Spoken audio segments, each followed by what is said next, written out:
Gloire au Seigneur. Alléluia. Alléluia. Alléluia. Oui, quand il descend, oui, tout s'arrête, il y a transfert entre ciel et terre. Oui, il descend, l'atmosphère change, il y a transfert entre ciel. Quand il descend, oui, tout s'arrête, il y a transfert entre ciel et terre.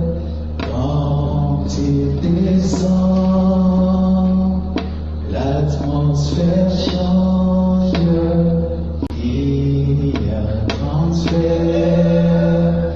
entre ciel et terre. Le Saint-Esprit est là. Le Saint-Esprit est là. Le Saint-Esprit est là. Le Saint-Esprit est là. Le Saint-Esprit est là. Le Saint-Esprit est là. Quand il descend,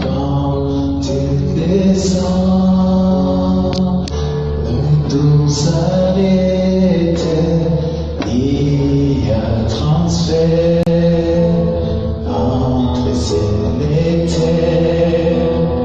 Quand il descend, l'atmosphère change, il y a transfert entre ciel et terre. Quand il descend, tout s'arrête, il y a transfert entre ciel et terre. Quand il descend, l'atmosphère change, il y a transfert entre ciel et terre. Quand il descend, tout s'arrête, il y a transfert entre ciel et terre. Quand il descend, l'atmosphère change, il y a transfert entre ciel et terre. Quand il descend, tout s'arrête, il y a transfert entre ciel et terre. Quand il descend, l'atmosphère change, il y a transfert entre ciel et terre. Le Saint-Esprit est là. Oh, le Saint-Esprit est là.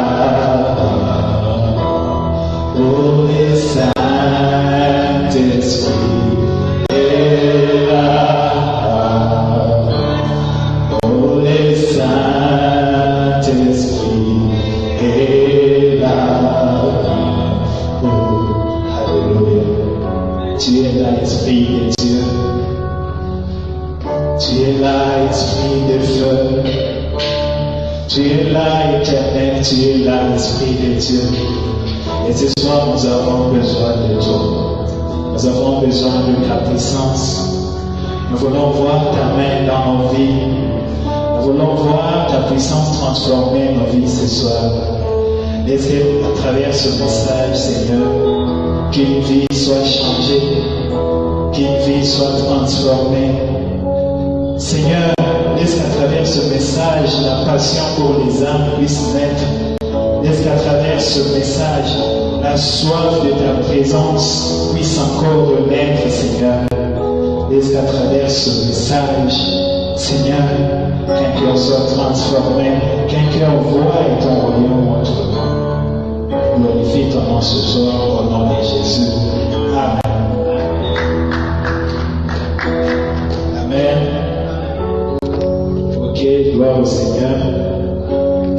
Nous allons lire dans Marc 16. Marc 16, à partir du verset 15.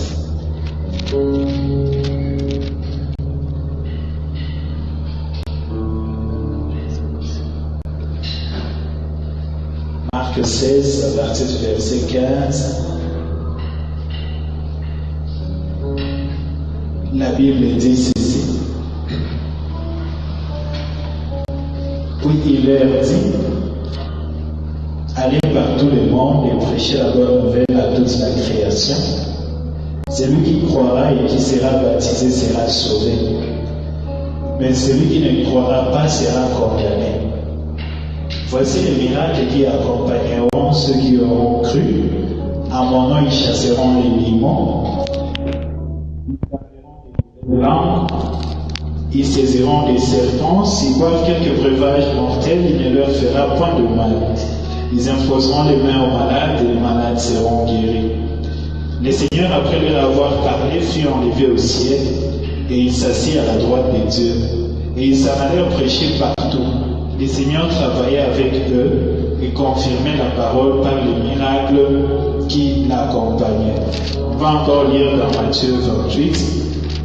Comme vous le savez, il y a l'harmonie dans les évangiles. Les évangiles, c'est complète. Les évangiles synoptiques, c'est complète. Matthieu 28, à partir du verset 16. Les 11 disciples allèrent en Galilée, sur la montagne que Jésus leur avait désignée. Quand ils les virent, ils l'adorèrent, mais quelques-uns eurent des doutes. Jésus s'étant approché, leur parlant ainsi. Tout pouvoir m'a été donné dans les cieux et sur la terre. Allez, faites de toutes les nations des disciples, les baptisant au nom du Père, du Fils et du Saint-Esprit, et enseignez-leur à observer tout ce que je vous ai prescrit. Et voici, je suis avec vous tous les jours, jusqu'à la fin du monde. Amen. Amen. Que le nom du Seigneur soit béni. Et comme vous l'avez lu, je crois sur l'affiche, on va partager un thème ce soir. Le thème est trop simple, aller partout dans le monde. Donc c'est tellement simple que ce n'est pas très compliqué à comprendre, surtout pour tous ceux qui lisent la Bible régulièrement. En fait, dans le passage que nous venons de lire, nous voyons que Jésus voulait aller au ciel et il a réuni ses disciples à côté non loin de la Galilée pour leur donner les dernières directives avant de rentrer au ciel. Et vous le savez très bien que dans la coutume des hommes, les gens ont tendance à donner les dernières directives, soit avant de mourir, soit avant de quitter un lieu, soit avant de laisser un poste, etc. Donc, c'est souvent la coutume. Je crois que parmi vous, ceux qui ont étudié élaborer ses enfants à l'école secondaire ou primaire, je ne sais plus, se souviennent de cette récitation qui disait « Un laboureur sentant sa mort prochaine, fit venir ses enfants et leur parla sans témoin. » Et on dit que « Gardez-vous leur dit-il de vendre l'héritage, etc. » Donc on dit que ce laboureur-là avait senti sa mort venir, et comme ça il a réuni ses enfants pour leur donner les dernières directives parce qu'il savait qu'il ne sera plus là. Et souvent, ces dernières directives reflètent une importance capitale parce que ça englobe en fait la volonté, la dernière volonté de celui qui est en train de donner les dernières directives. Et au travers de la Bible, on voit que beaucoup de personnages ont donné des directives avant de mourir, en commençant par Abraham lui-même, qui avait appelé son serviteur pour qu'il aille épouser, chercher une femme pour son fils Isaac. On voit par exemple Isaac lui-même qui avait béni ses deux fils, son fils Jacob. Bon, même s'il devait bénir Ésaü, il a béni Jacob à la place d'Ésaü. On voit David aussi, il avait donné des directives à Salomon, etc. Moïse et Josué. Donc toutes ces personnes-là, avant de partir, ils prenaient le temps en fait pour essayer de donner des dernières directives à leurs successeurs. Et moi, ma prière ce soir, c'est que tout celui qui est ici puisse avoir aussi cette chance-là de bien finir sa course, de sentir sa mort et de donner des dernières directives aux gens qui sera peut-être en train de diriger ou aux gens qui seront tout autour de lui avant de mourir. Amen. Tu dois refuser de mourir avant l'âge. Amen. Tu dois refuser de mourir précocement sans avoir accompli ta mission sur la terre. La Bible dans Actes 13:36 dit que David, après avoir servi au dessein de l'Éternel, il mourut et fut recueilli auprès de ses pères. Ça veut dire que la volonté de Dieu, c'est que ses enfants, que chacun de nous puisse mourir après avoir accompli la volonté de Dieu sur la terre. Amen. C'est pourquoi ce soir, au nom de Jésus, je brise tout esprit de mort prématuré dans ta vie au nom de Jésus. Amen. Que ce soit dans ta famille, que ce soit parmi tes proches, nous brisons ce soir tout esprit de mort précoce. Amen. Tu dois finir ta course. Comme l'apôtre Paul, tu dois dire à la fin de ta vie, j'ai combattu le bon combat, j'ai achevé la course, j'ai gardé la foi. Amen. Parce que c'est ça la volonté de Dieu. Et donc, au travers ce passage que nous venons de lire, nous voyons que Jésus aussi nous a confié une mission. Nous en tant que ses enfants, nous en tant que ses disciples. Et cette mission, comme l'a bien expliqué Jésus, ça consiste à aller partout dans le monde et prêcher la bonne nouvelle à toute la création. Amen. C'est parmi les missions principales de l'Église, non seulement de l'Église comme entité administrative, mais aussi une mission que chacun de nous en tant que chrétien, en tant qu'enfant de Dieu, doit exercer, doit accomplir. Amen. Quel que soit ce que tu fais dans la vie, si tu es enfant de Dieu, tu es appelé aussi à accomplir la mission de faire des nations des disciples. Amen. Luc était médecin, mais Luc était parmi les compagnons de Paul. Amen. Parce que la Bible le présente comme Luc, le médecin. Donc tu peux avoir un travail, tu peux avoir un métier et faire des autres des disciples. Amen. Alors, c'est pourquoi, donc ce soir, je vais parler de 4 points. Donc, premièrement, je vais vous expliquer c'est quoi la bonne nouvelle, parce que Jésus dit d'aller prêcher la bonne nouvelle. Deuxièmement, je vais vous dire pourquoi nous devons prêcher la bonne nouvelle. Troisièmement, je vais vous expliquer quels sont les obstacles, qu'est-ce qui empêche les gens de prêcher la bonne nouvelle. Et quatrièmement, je vais vous donner, si le temps le permet, les 10 secrets de réussite de l'apôtre Paul, ce qui a permis à l'apôtre Paul de réussir dans son ministère. Amen. Que gloire au Seigneur. Alors, le premier point, je vais parler de la bonne nouvelle. C'est quoi la bonne nouvelle? Lorsque nous lisons la parole de Dieu, nous voyons que la Bible nous dit que la bonne nouvelle parle de Jésus-Christ et sa mission rédemptrice. Amen. Ça veut dire que la bonne nouvelle, si vous lisez vous verrez que je vais vous donner beaucoup de passage biblique. Donc, je suis enseignant de la parole, c'est normal que je vous donne beaucoup de versets bibliques. Amen. Ok, gloire au Seigneur. Donc, si vous lisez dans Luc 2, le verset 10 à 11, vous verrez que lorsque l'ange est apparu à Marie, comme peut-être vous l'avez entendu ou suivi pendant les fêtes de Noël, l'ange a dit à Marie au berger plutôt, que je viens vous annoncer une bonne nouvelle. Dans la maison de David, il y a un sauveur qui va naître. Et voici comment est-ce que vous allez le reconnaître. Vous allez trouver un enfant qui est amailloté. Et voilà, il a donné beaucoup de détails. C'était ça la bonne nouvelle. Ça veut dire la naissance d'un sauveur. Jésus-Christ est venu sur la terre pour sauver l'humanité du péché. Il est venu à la croix. Il est mort à la croix pour nos péchés. Il est ressuscité le 3e jour. Il est allé au ciel. Et au travers de son sacrifice, nous avons maintenant accès à la vie éternelle, mais en condition que nous puissions croire, c'est qu'il a accompli à la croix. Les versets qui résument bien l'évangile, c'est Jean 3,16 que beaucoup de gens connaissent, car Dieu a tant aimé le monde qu'il a donné son Fils unique Jésus-Christ, afin que quiconque croit en lui ne périsse point, mais qu'il ait la vie éternelle. Amen.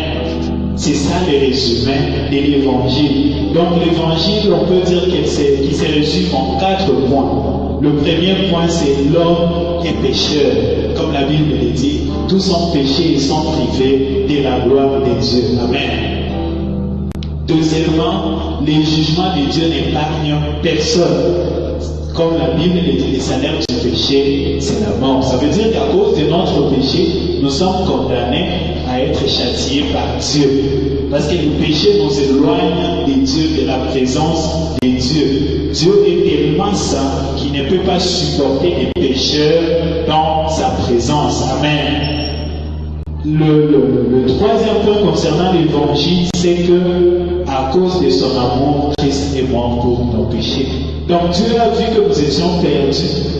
Et à cause de son amour pour l'humanité, comme nous venons de le lire dans Jean 3,16, il a envoyé Jésus, il lui a dit, va te sacrifier à la place de ces hommes pour qu'ils aient quand même accès à la vie éternelle. Parce qu'avant on sacrifiait les moutons, les brebis, etc. Mais la Bible dit que ces sacrifices-là ne faisaient que effacer le péché, fait couvrir le péché. Mais ça n'ôtait pas le péché. Il a fallu un sacrifice parfait qui est celui de Jésus-Christ pour que le péché soit définitivement ôté. De façon que quand tu crois en Jésus-Christ, tous tes péchés sont pardonnés comme la Bible les déclare. Ce qui n'était pas le cas dans l'ancienne alliance. Parce que dans l'ancienne alliance, les sacrifices des brebis couvraient certainement le péché des hommes. Amen. La quatrième chose concernant l'évangile, c'est que pour bénéficier du salut qui est en Jésus-Christ, il faut se repentir et croire en la bonne nouvelle. Jésus lui-même, lorsqu'il est venu sur la terre, lorsqu'il a commencé son ministère dans Marc 1,15, la Bible dit que Jésus disait partout, répentez-vous et croyez en la bonne nouvelle. Amen. C'est ça l'évangile. Donc si quelqu'un ne croit pas, si quelqu'un ne se répand pas, il ne peut pas bénéficier de ça, du salut. Il ne suffit pas de regretter ses péchés, il faut faire un pas de plus, se repentir. Ça veut dire accepter devant Dieu que je péchais devant toi, je reconnais mes péchés, je te demande pardon et je suis prêt à changer. Et puis tu crois aussi que Christ est mort pour toi sur la croix. C'est cette attitude qui amène le salut dans la vie du pécheur. Comme il est écrit dans Romains 19 à 10 que si tu confesses de ta bouche que Jésus-Christ est Seigneur et si tu crois dans ton cœur que Dieu l'a ressuscité des morts, tu seras sauvé. Amen. Donc c'est ça le résumé de l'évangile. Maintenant vous allez me poser la question, mais pourquoi nous devons prêcher cette bonne nouvelle? Pourquoi nous devons prêcher l'évangile? En fait, vous comme moi, vous pouvez constater que le monde va très mal. Quand vous regardez ce qui se passe actuellement dans le monde, vous allez voir qu'il y a des conflits religieux à gauche et à droite, il y a des conflits ethniques qui engendrent des rébellions, le terrorisme, etc. Il y a la pornographie par-ci, par-là, la nudité, et à gauche, à droite, il y a les viols sexuels, il y a l'homosexualité. Donc le monde va très mal. Amen.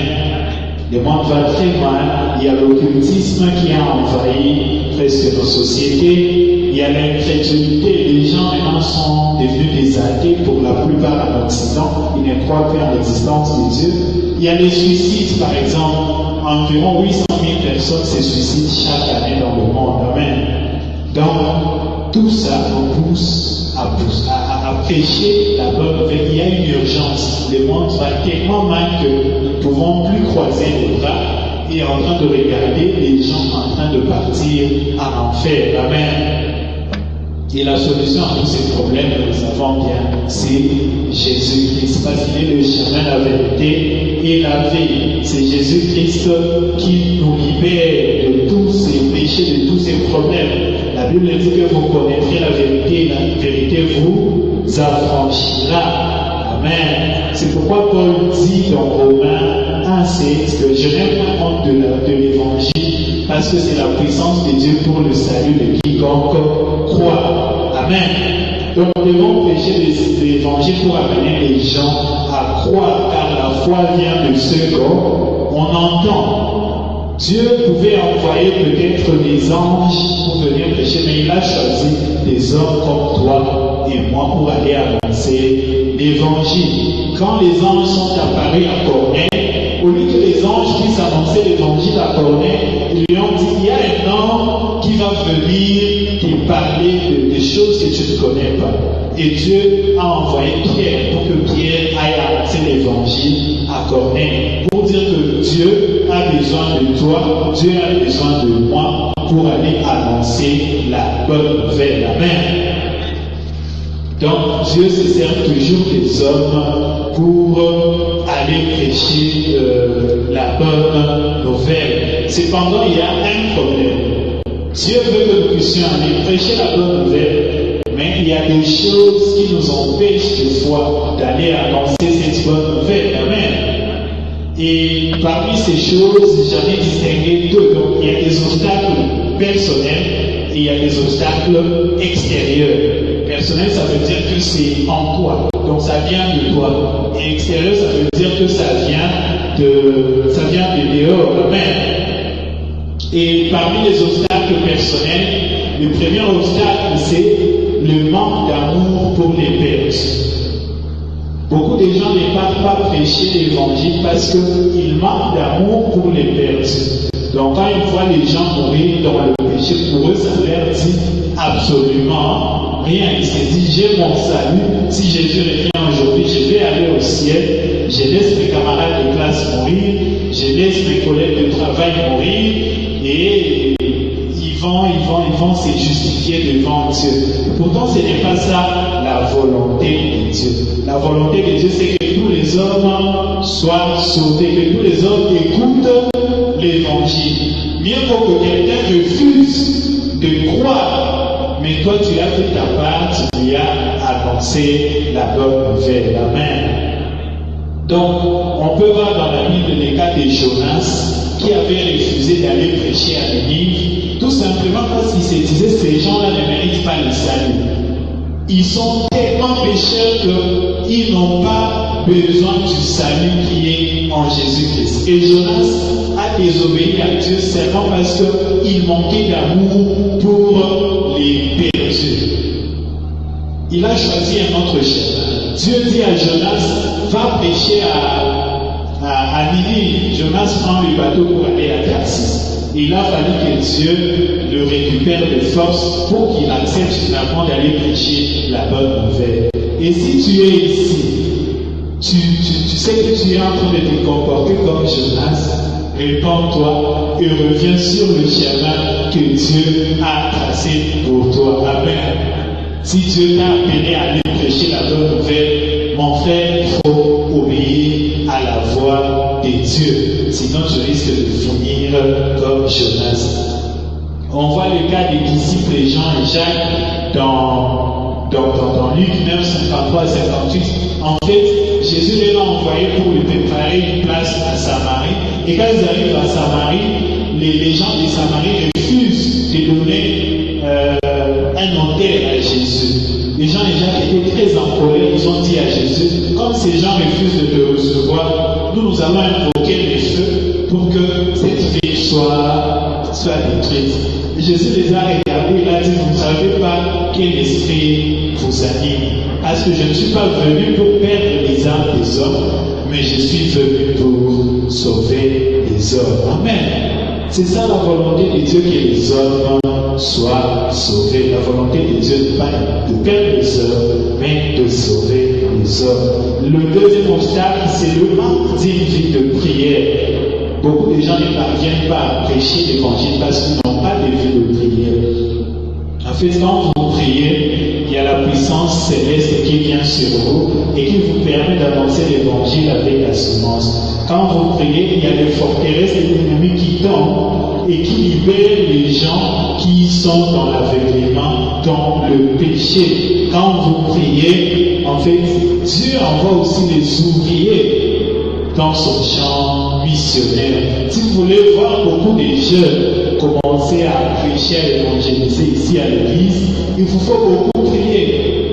Il vous faut beaucoup intercéder et dire à Dieu, Seigneur, envoie-nous des ouvriers qui vont nous aider à aller conquérir tout, je ne sais pas, toute l'avenue Sayo ou tous les quartiers des Lèvres. Amen. Il faut que les jeunes se lèvent, qu'ils aillent de porte en porte, qu'ils aillent, je ne sais pas, vers la Guinée pour évangéliser.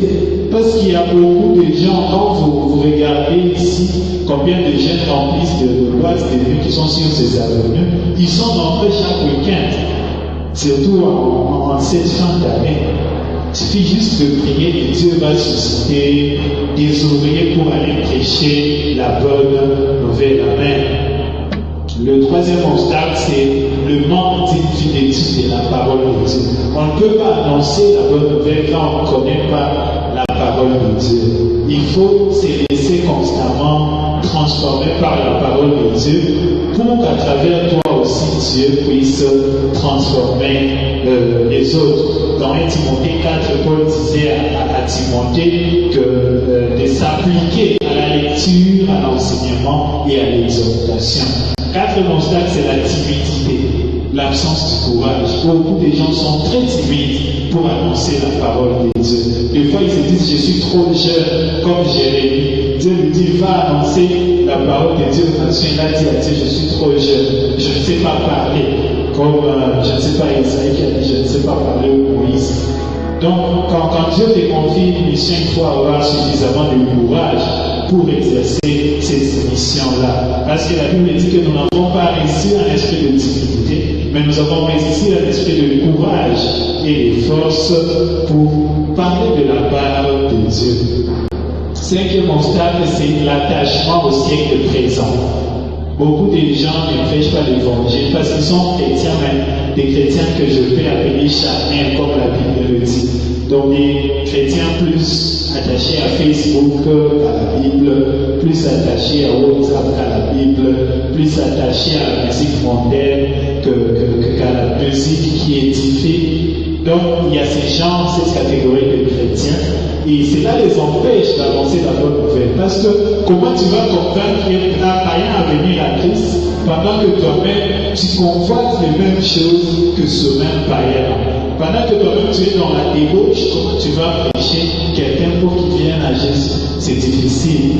Dans 2 Timothée 4, Paul dit, des masses m'a abandonné à cause de l'amour pour le siècle présent. Démas était un serviteur de Dieu, mais à cause de l'amour du siècle présent, parce qu'il a convoité peut-être les richesses de ce monde, parce qu'il a convoité peut-être les femmes, parce qu'il a vu que les jeunes de son âge sortent avec des filles à gauche, à droite, il s'est dit, je suis en train de souffrir dans ce ministère, je dois abandonner. Et je prie ce soir que Dieu perde quelqu'un de cet esprit de Démas, que Dieu mette un frein à toute forme de convoitise qui t'empêcherait de progresser sur ta marche chrétienne et d'être un vase d'honneur utile dans le royaume des cieux. Amen.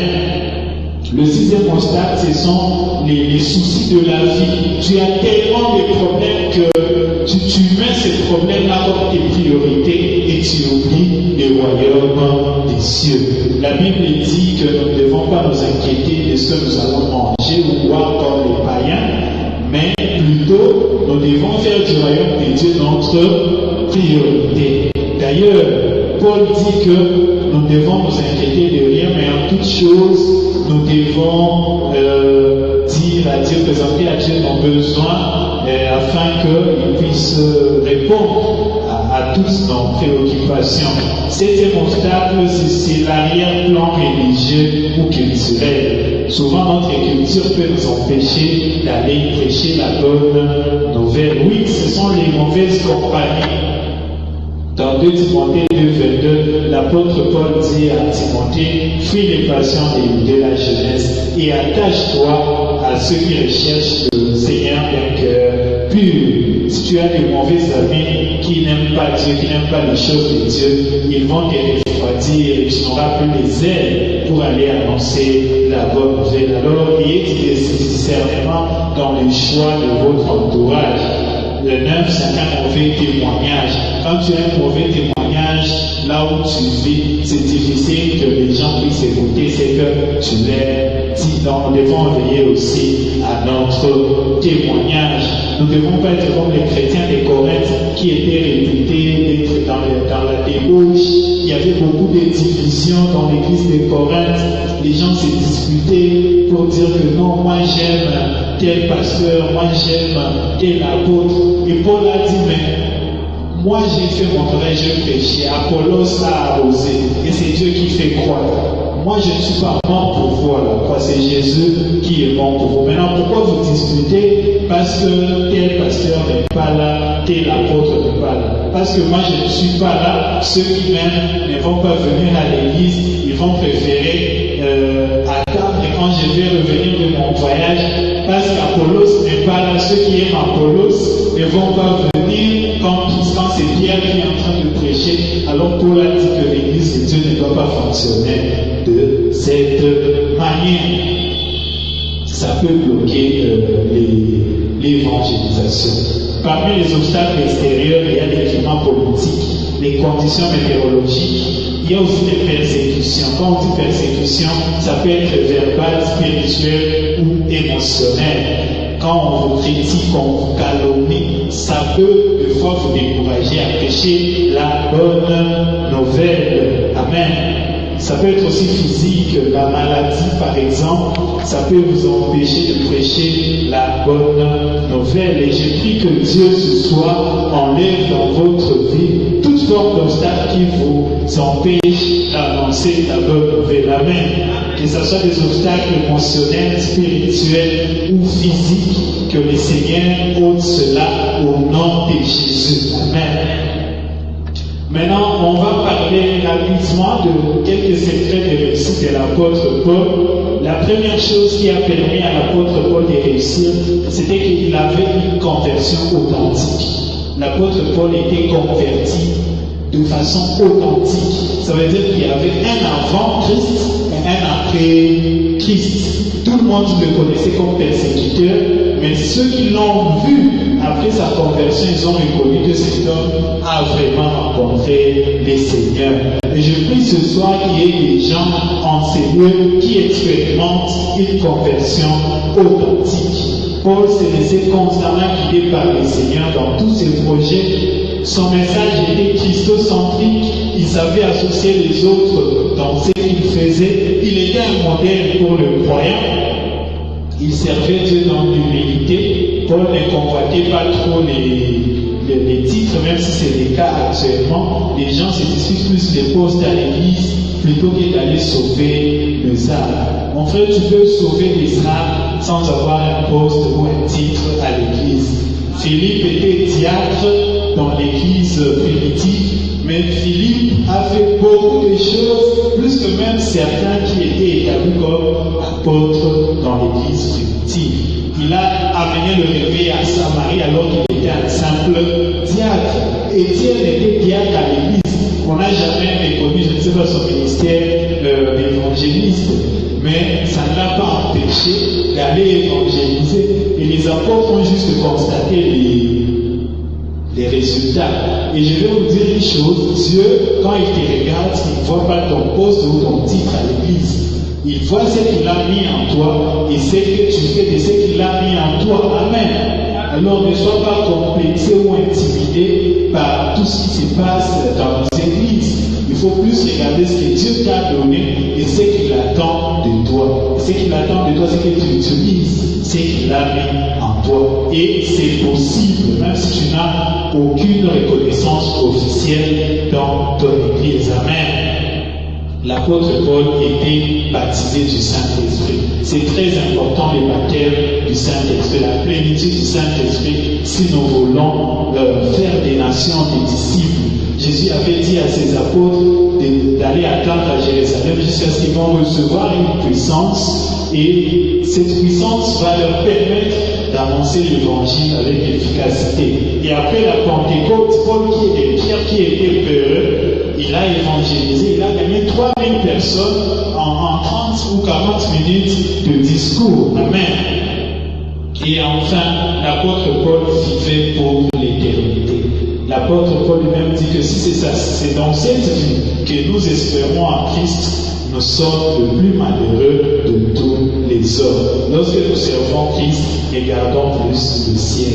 Ne regardons pas ce que les gens disent ou ce que les gens peuvent nous donner, mais regardons ce que Dieu va nous donner dans l'éternité. Si vous gardez la pensée de l'éternité dans votre tête, vous serez scellés pour le royaume des cieux. Parce que vous savez que tout ce que nous expérimentons ici sur la terre est passager et que la vraie récompense, c'est celle que Jésus va nous donner les jours où nous allons les rencontrer au ciel. Amen. Alors, bien, n'hésitez pas à aller prêcher la bonne nouvelle, parce que Dieu va nous récompenser au ciel. Il y a beaucoup de façons de prêcher la bonne nouvelle, mais Jésus a dit dans Luc que l'Esprit du Seigneur est sur moi, car il m'a oint pour annoncer la bonne nouvelle aux pauvres, pour annoncer la liberté aux captifs, les recouvrements de vue aux aveugles. Lorsque l'onction du Saint-Esprit est sur toi, elle est sur toi pour que tu ailles annoncer la bonne nouvelle. Et la Bible dit que lorsque nous annonçons la bonne nouvelle, il y a des miracles et les prodiges qui accompagnent notre ministère. Il y a les malades qui sont guéris, il y a les aveugles qui voient, il y a les paralytiques qui marchent, il y a les morts qui ressuscitent, il y a les démons qui fuient. Il y a en fait les gens qui sont baptisés du Saint-Esprit. S'il y a aujourd'hui les actes des apôtres, c'est parce qu'il y a des jeunes gens scellés qui se sont levés pour annoncer l'évangile.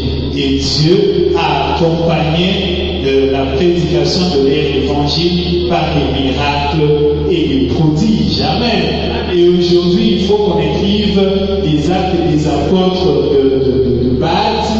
Qu'on parle plus des actes de Bâle. C'est possible. Moi, je le crois. Amen. Et au nom de Jésus, on va en parler. Amen. Oui, parce que le Saint-Esprit est sur toi et il t'a oint pour annoncer cette bonne nouvelle. Amen. C'est juste une question de s'élever et d'aller annoncer cette bonne nouvelle à toute la création. Que le Seigneur bénisse, que le Seigneur bénisse cette église, cette jeunesse, au nom de Jésus. Amen. Est-ce qu'on peut acclamer le Seigneur? Acclamer le Seigneur.